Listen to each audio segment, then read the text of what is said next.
Seguramente tendrá grabada en su memoria esos domingos inolvidables donde Camps concintaba la atención de muchísima gente. En oportunidades, más de 5.000 personas viviendo intensamente el vértigo particular del automovilismo. Vamos a subirnos al auto de don Juan Puchikariov. Nos hace un lugarcito para acelerar a fondo y recorrer el circuito de los recuerdos. Y había que ir un auto. Entonces, con un desprendimiento de aquello propio de uno de querer hacer las cosas, me propusieron de que fuera a correr en limitada, pero con el Forte. Fíjense ustedes con qué diferencia, ¿no? Y bueno, y así fue, lo preparamos y fuimos a correr. Nos presentamos en Tararira, una de las primeras fechas, y al final empezamos a hacer un papel tan notable, bueno, que mire, recibíamos una hinchada de la zona, porque como era un auto, el mío era un auto medio especial, yo le había puesto el motor a un costado y yo iba sentado del costado del carrán. Y eso significaba que logré el peso, el centro de gravedad mucho más bajo, le iba a 8 centímetros del suelo frente a los otros, y bueno, había logrado mucho mejor, diríamos, el peso del coche más abajo, no producía tanto efecto, diríamos, el efecto de inclinación que produce un auto. Y bueno, y ahí empezamos una campaña muy linda acá hubo un entusiasmo enorme, fíjese que iban los Forte y yo por la limitada, y después no me acuerdo quién más se integró, pero yo corría.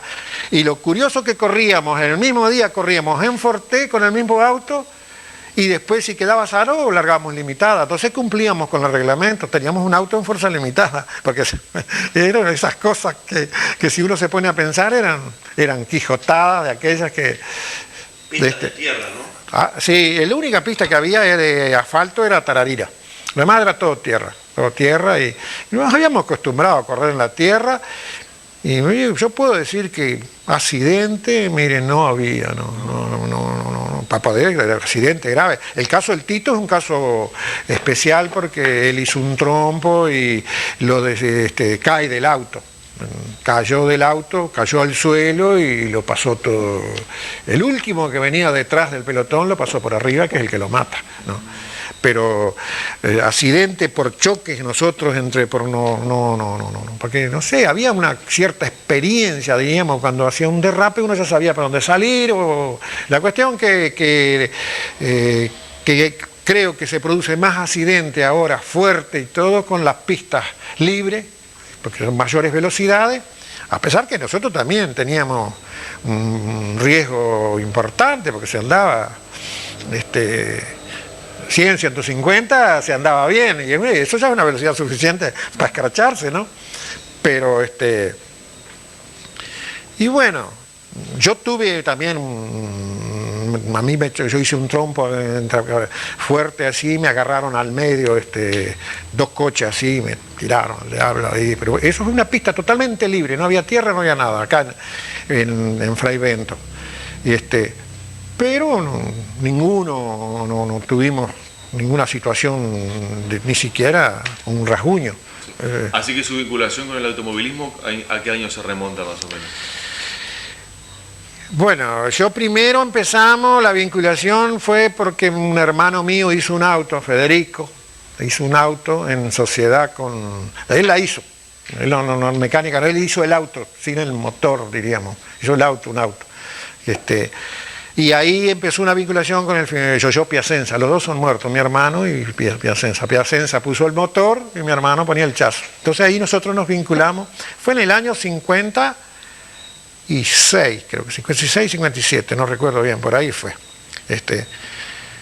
Y bueno, después perdí mi hermano, que se mató en este taller acá, con un accidente, un tanque explotó, quedó ese auto y lo siguió corriendo Piacenza, tanto así que salió campeón, lo sacamos campeón, se hacía un campeonato de Forte del Río Negro para arriba. Venía todo Rivera, Tacuarembó, Artigas, Salto, nosotros, Jun, había gente de Mercedes también. Y bueno, andaba bien el auto, había una barra muy linda de gente trabajando, todo el mundo aportaba y todo, bueno, siempre le hacíamos, no éramos rutinarios, Todas las veces, siempre estamos aportando algo y sacábamos velocidad. Siempre conseguíamos unas vueltitas más, algo más, y el auto iba, siempre iba a más. Bueno, después yo armé la mía, después armo yo mi auto para correr en Forte en la categoría B, porque había dos categorías. Estaba la A y la B. La A era libre, motor libre, totalmente, cigüeñal, todo libre, tapacilindro y todo. La B tenía que mantener cigüeñal de Forte y después tapacilindro tenía que ser Forte también, pero mejorada, pero tenía que ser. Y carburador de Forte, un solo carburador de Forte. Entonces nosotros lo agrandamos a todos lados, pero teníamos un límite en el tamaño. Más de 30 milímetros no llegábamos a el bisturi, ¿no? El pasaje de... Pero se rendía, era una linda categoría promocional, podríamos decir. Y bueno, y ahí empezamos, con poca cosa pasábamos a la A, porque le poníamos carburación libre, alguna cosa más, aún con cigüeñal de Forte, corríamos en la categoría A. Y después, bueno, ya yo pasé a la A y después terminé pasando a la limitada por un problema de solidaridad, diríamos, con Camps, porque en el fondo yo no tenía interés de...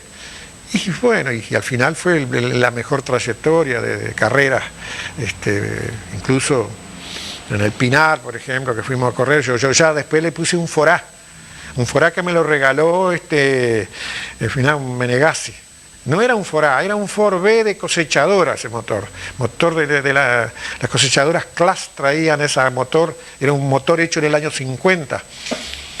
Y bueno, en aquellos años era una escasez para encontrar un motor, no como ahora, que ahora hay carrada, motores tirados por todos lados. Y bueno, me regalaron ese motor y lo preparamos y yo corría con Forá, frente a los Opel, a los Nash, a los Studebaker, todos 6 cilindros, los Chrysler. Pero yo me divertía y divertía al público, porque el autito rendía bien y hacíamos espectáculo, ¿no? En el Pinar, por ejemplo, un auto que en la recta del Pinar, que son 700 metros, más o menos, llegaba a 5.500 vueltas, ahí hemos sacado la cuenta, picoteaba los 180 kilómetros. Pero Focone y otros pasaban a 200 al lado, pasaba, en la recta se veían, en las rotondas, en las curvas nos arrimábamos y así andábamos, porque era un auto que viraba bien, pero en la recta no, seguro le faltaba vuelta, un motor de 4 cilindros con válvulas a la culata, no era ni siquiera válvula a la cabeza ni nada. Sin embargo, yo digo, ¿cómo hizo lo que yo digo, que con qué entusiasmo lo hacíamos y sacábamos lindos rendimientos? Con lo que hay ahora, ¿no? Me da pena que la muchachada no toma decisión de formar alguna categoría regional. Categoría regional, digo yo. Porque no es necesario participar. Ahí nomás en Tacuarembó hay una categoría muy linda. Es los viejos chasis de Fuerza Limitada y de Forte, le pusieron motores modernos, estándar. Hay como 15 autos corriendo solamente en Tacuarembó. Y son categorías regionales, ¿no? Acá Paysandú, no sé, buscamos la exquisitez, ni lo uno ni lo otro. Pero había mucha gente vinculada a Camps en esa época, ¿no? Sí. El día previo, los días previos a la carrera, por ejemplo. Sí, nosotros acá teníamos una barra que para la ayuda había un entusiasmo. Yo tenía casi 50 personas que me rodeaban a mí, que me ayudaban con esto, con el otro. No, el problema financiero era difícil, pero siempre había una ayudita de un lado, de otro, que aceite, que combustible, que me regalaban alguna goma, corríamos con cubiertas normales de calle, por allá un jueguito de pistones, por allá esto, y así funcionábamos. Era todo de prestado y lo puesto era trabajo, sí, mucho trabajo, sí, muchas horas de trabajo. Podríamos hablar de miles de horas de trabajo, no de cientos, de miles de horas de trabajo que le volcábamos y había gente, como los muchachos que trabajaban conmigo, había 2 o 3 que eran empleados de acá, pero ellos venían a ayudar al auto. El auto era como el cuadrito de fútbol del barrio, así era, ese entusiasmo. ¿Cómo lo logramos? No puedo decir. Y cada uno tenía unos más, otros menos. Estaba Jaime, Tagliani tenía su gente, Chiellini tenía una barra muy linda. Y lindo porque había hasta cierta competitividad de las barras. Pero era todo sanamente. Sano. Ahí lo que lo habíamos logrado era nosotros habíamos logrado que, como yo integraba la OUU, o la Unión de Volantes Uruguayos, y era un gremio, un sindicato. Entonces logramos tener una prima de largada, no era una prima, sino se pagaba por kilómetro. Si yo era más lejos me pagaba más, los más lejos me pagaban más. Entonces usted ya tenía asegurado algo. Y después los premios eran copa y había el efectivo, ¿no? Premio para el mecánico, no mucho, pero yo no sé. Yo pienso que nosotros con eso pagábamos los gastos de la ida, de todo, hasta hospedajes. Fíjese que quiere decir que era interesante. Y cosa que ahora para hacerlo, yo veo que para ponerse a hacer algo, yo tengo este auto, por ejemplo, Fórmula 2 y no lo puedo ni poner en marcha siquiera. Qué increíble. ¿No? Un auto que hubiera querido tenerlo en aquella época, ¿no? ¿No? Un auto moderno, es un auto de motor en popa, buena caja de cambio y todo, y ahora tengo 3 motores diferentes para poner, está puesto con un Renault, este autito que tengo, que bueno, es un motor más pero también tengo un Gol para preparar, pero no se da. No, el problema es que en la Argentina usan mucho los sponsors de casas que ayudan. Una casa ayuda a un auto y con la propia. Dice que tiene buen retorno. Según me ha dicho acá, la Fórmula Entrerriana funciona todo con sponsor, al estilo de los autos Fórmula 1 o el ciclismo. Pues nosotros, acá en Paysandú, claro, un poco que se ha venido muy abajo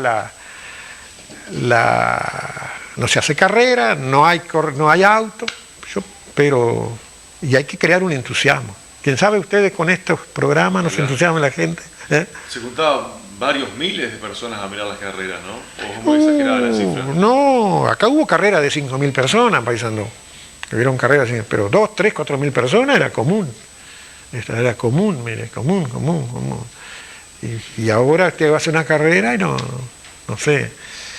Posiblemente en aquel momento sería que se disputaba campeonato, había una polaridad, Salto con Paysandú, los de Artega, los de allá, y cada uno venía con su barra. Y el auto que realmente también ponían mérito que los autos anduvieran. No logramos buena presentación. Siempre peleábamos para que el auto tuviera, pero siempre aparecían medios cachuzos ahí, medio ahí, eran feitos y usted no podía decir, no, este auto no corre porque le falta esto, porque si no. Entonces eso se estaba trabajando para dar aspecto al auto, que tuviera presentación. Eso es una cosa que quedó pendiente. Y respecto a la resistencia, se rompían, sí, no discuto que se rompía, pero uno mira ahora también Fórmula 1 con los millones de dólares y dando vueltas, a veces ni largan. Quiere decir que ese sentido de que alguna vez, sí, a veces largaba 4 o 5 vueltas, rompía uno, rompía otro, pero el 50 al 60% de los autos llegaban. Y es lo que anda funcionando, ¿no? Salvo categorías estándar, pero categorías exigidas, un 50% queda. Y la prueba estamos mirando, en Fórmula 1 a veces llegan 10 autos. Seguro, porque está al límite. Y entonces nosotros no podíamos, más con materiales muy cansados, muy viejos. Fíjense que vamos a poner por decir una cosa así, yo en el Fortec corría con bielas soldadas, porque les ponía el ojo de forá, la parte de abajo era todo de soldado, era todo. Y yo llegaba, desarmábamos y bueno, o poníamos de nuevo y soldábamos, era todo a base de soldadura, seguro, y eso era. Ahora, creo que eso fue un periodo muy lindo, porque yo miro la cantidad de muchachada que rodeaba, gurises que lavaban piezas, eso, y después uno los vio, terminaron todos de mecánico con sus talleres. ¿Qué escuela fue esa? ¿Qué escuela? Porque además el gurí se sentía estimulado ahí, él venía a ayudar y todo, y participaba y aprendía, y cosa que ahora, ese es un asunto que ese tipo de automovilismo, chacarero que se le llama, enseña, aparece el mecánico, ese mecánico no el del manual que pone la pieza justita y de ahí no sale, ¿no? El de la inventiva.